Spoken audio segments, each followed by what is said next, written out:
Hey everybody out there, this is Seto, and today for you guys we are going to be doing an update of my Sphinx deck. Now the recent ban list actually really helped this deck out quite a bit, believe it or not. I've also changed the deck quite a lot since the initial build of it a couple of months ago, like 5-6 months ago. Now there's a couple things I want to mention. First off, this is a fun deck. This is not a competitive deck. I'll say that again. This is a fun deck, not a competitive deck. Alright?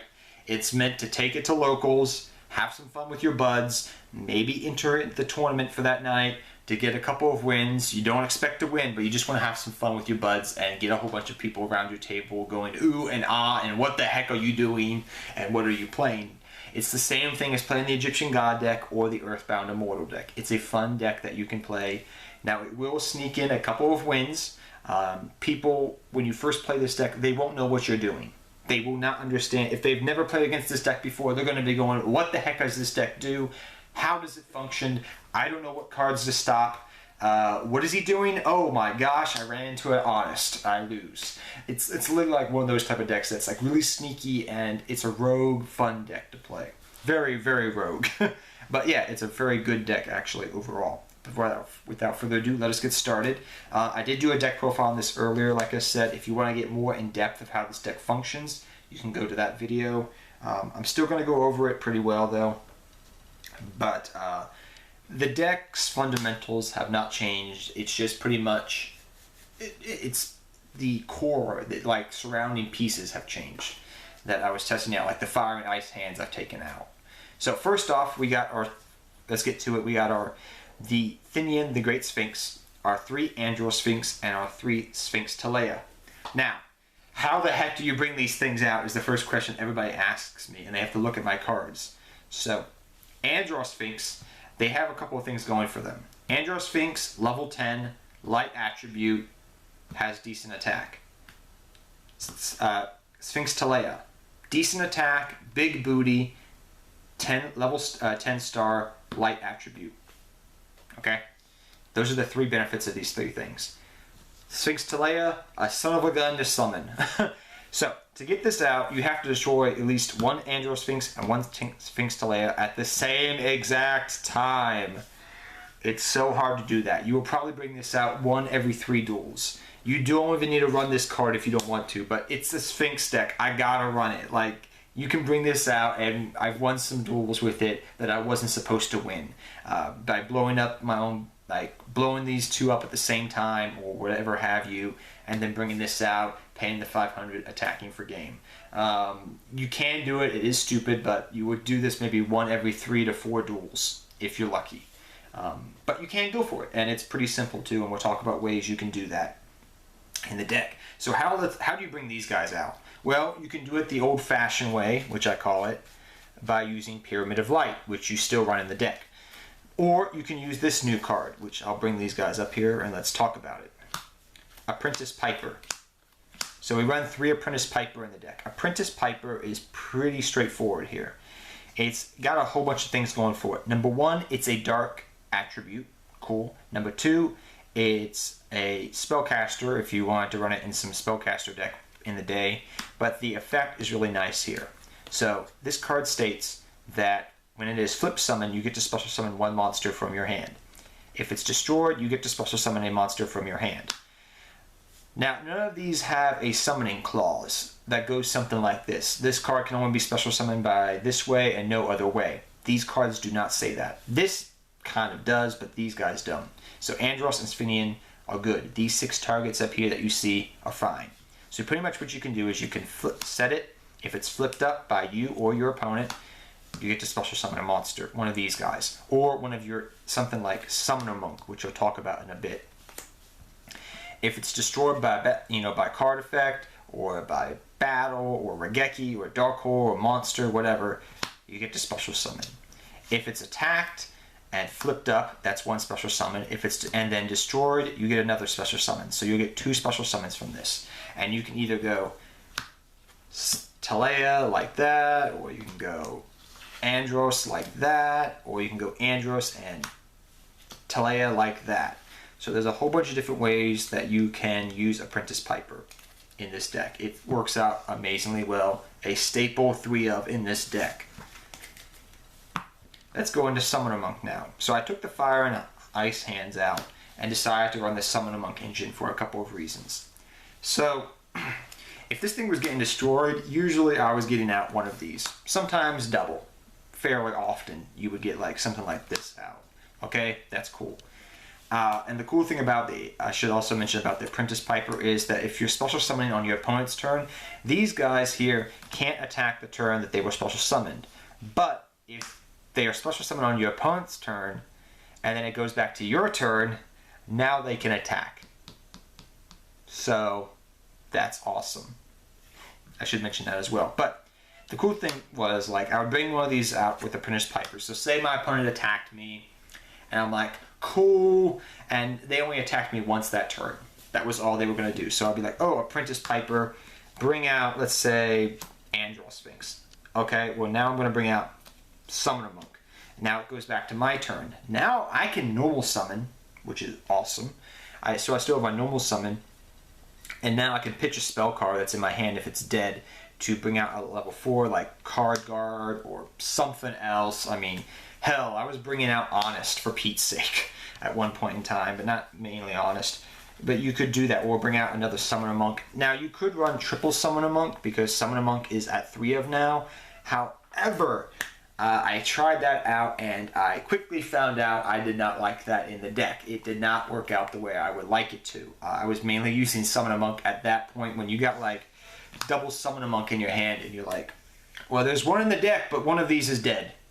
It was kind of a bad feeling. So yeah, you could go down the route of running double Summoner Monk, triple Summoner Monk, because I believe it's at 3 of now for us over here in the TCG. However, yeah, you're not going to want to probably go down that road. So I like just using the Summoner Monk as a rank 4 playmaker like I've done previously. So like I said, you could flip this up, bring this out, bring out Summoner Monk, go for a rank 4 on your turn, and still have your normal summon if you wanted to use it, which is nice. And that was the nice thing about that. But Card Guard here, pretty much what Card Guard did is you could be like, Card Guard, target this or this and protect it from being destroyed. So these two cards here, your Mound and your Pyramid, depending upon the situation. Or target something else you didn't want destroyed. So the Card Guard works out as a 1 of. The Summoner Monk engine works out. You could run triple if you really want to go down that route. I believe it's at 3 of now. But yeah, I wouldn't go down that tree. But yeah, this is the replacement. It's a rank 4 playmaker engine right here, pretty much. And then you could go for some other cards in case you didn't have the Card Guard. But I also want you to keep in mind, guys, look at the light and dark count. We have a whole bunch of darks here, and we got some more lights that you're going to see in a minute. Just to keep that in mind. Next, we run triple Honest. Yes, guys, you do not understand how many wins I win with Honest. These guys are lights.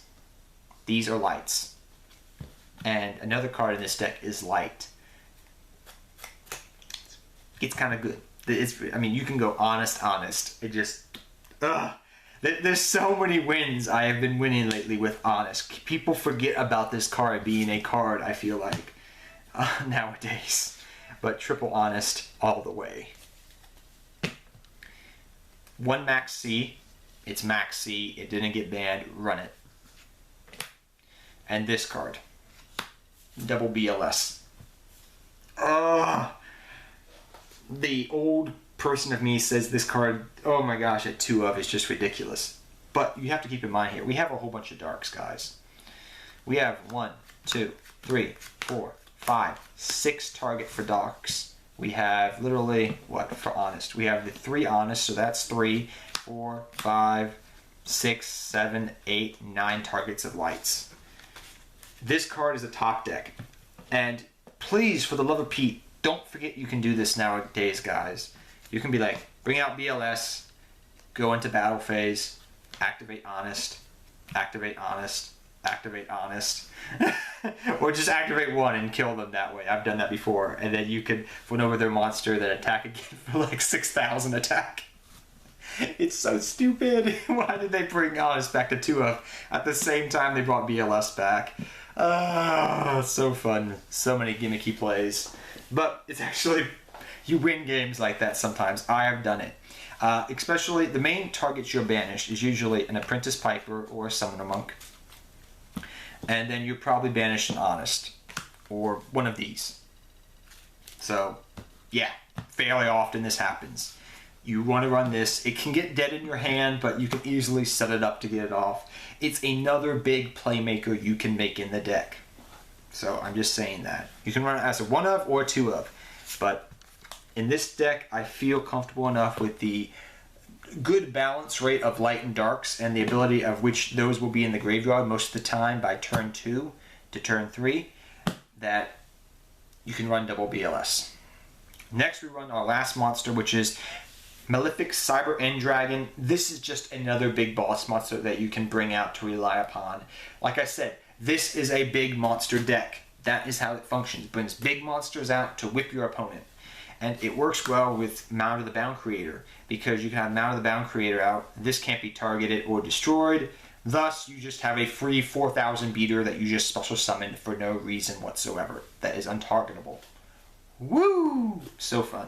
So, you run one of these guys. You can run double, but I just like the 1 of. It works fine. Then onto the spell lineup, we have triple Mound of the Bound Creator. This protects your Sphinx monsters. I forget, is BLS? No, BLS is now level 10. Oh, that would have been so good. Too broken. I forgot if he was a level 10 or not. But yeah, you run the Mound of the Bound Creator for this. And all your Sphinx monsters. So, your Thinian, your Talea, and your Andros. So pretty much all of these are protected by this here.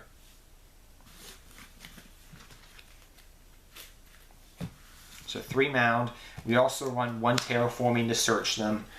You could run double, but you'll never need more than 2. 3 Pod Duality. You can pitch it with Summoner Monk if it is dead. But consistency, consistency, consistency is so important in this deck to get to your combo plays.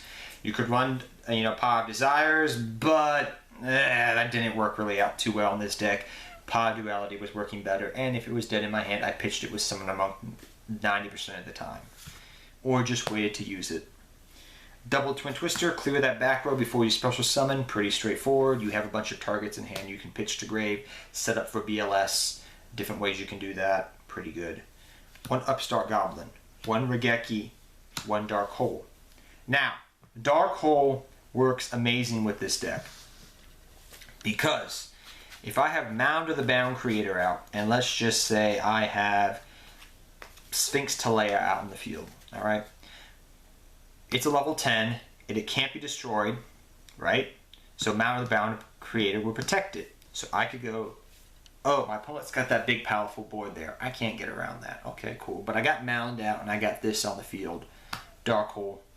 It literally functions as a Regeki to some degree because of this combo right here. So do keep that in mind. The same thing will apply to Torrential Tribute. Also, if you don't even have Mound on the field and you have... where is it? You have Andros and Thinian out. You could be like, oh, Dark Hole, destroy both of these, bring out Thinian, the Great Sphinx. Yeah, that's cool. You can do the same thing with Torrential Tribute as well, I should mention. So, yeah. Those are your 1-ofs. Triple Pyramid of Light. Yeah, it sucks, but you want to run this. If they destroy it when you have both of them out, you get to bring out the big boy himself. But definitely Triple Pyramid of Light gives you more consistency to get to your plays. 1 Skill Drain. This deck can easily function as a beatdown deck, so the 1 Skill Drain is great. The 1 TT, Torrential Tribute, like I said, it functions just like Dark Hole. You either bring out your Thinian, the Great Sphinx, excuse me, not Thinian, your, where is he? Your Thinian, or you can just use it as a kind of Regeki on your opponent's turn because it can't be destroyed because Mound is on the field. Then we run the Solemn Brigade, your Solemn Warning, and your Double Solemn Strike. Pretty straightforward there. You could also run some Mirror Force cards if you wanted to go down that route as well. Things like Storming Mirror Force you could run. Not so much Drowning, because you'll usually have an open, not always have an open board, especially if you want to get your Apprentice of Piper destroyed. So I would say probably Storming would be the card if you wanted to run that in your deck as well. Storming Mirror Force. On to the extra deck. We have a whole bunch of rank 10s. So we have number 81, excuse me, Super Dreadnought Rail Cannon, Super Dreadnought Rail Cannon, then Super Dreadnought Cannon Gustav Max we run as well. Then we run the Spiders, 84 and 35. And those are your rank 10s that you do run in the deck. You could run more Spiders if you wanted to, but this usually works out fairly well overall. The one thing you do have to keep in mind when you're playing this deck is for Kaijus. You do have to watch out for Kaijus, because they will Kaiju your big monsters.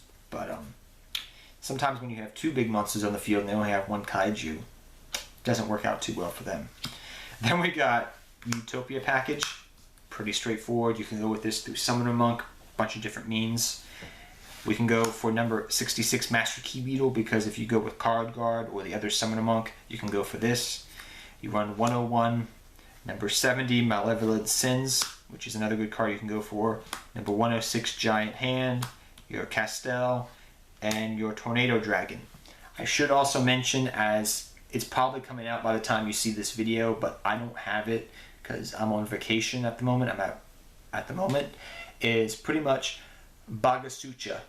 I forget the number, but like the Bagasucha, the freaking thing with the pillows that's coming out in Circuit Break, probably be a secret rare, I guess. I'm just going to take a guess by the time I've seen this video, by the time you see it. But it is coming out Bagasucha.